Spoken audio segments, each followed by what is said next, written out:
صافرة أضخم حدث رياضي في العالم ستنطلق بعد أيام قليلة فقط في استاد البيت بالخور.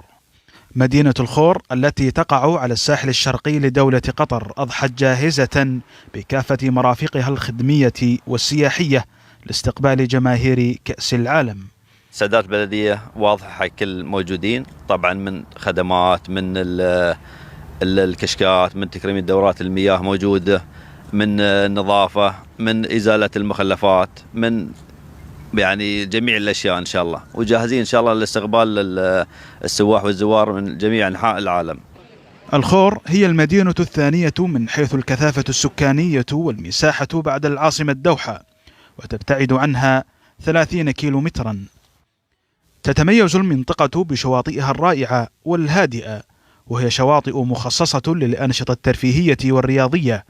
إلى جانب الشواطئ يوجد مرسل للسفن وحديقة مطلة على الكورنيش. منطقة الخور مدينة صغيرة ومنطقة أثرية قديمة، يعني هي من المناطق القديمة اللي فيها طلع فيها الغوص والمغوص والبداية كلها. فالخور استعداد كبير ما شاء الله، مستعدين.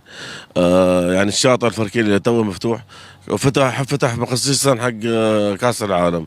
السوق الشعبي في منطقة الخور معلم سياحي آخر يجعلها من أفضل الوجهات السياحية والثقافية التي يمكن أن يزورها ضيوف دولة قطر.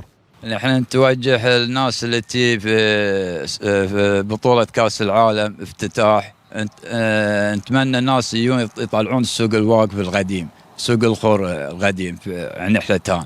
المرافق السياحية المتوفرة في الخور تمتاز في الغالب بمحافظتها على النمط التقليدي والشعبي. من دواعي سرورنا احنا نستقبل كل ضيوف قطر على راسنا من فوق.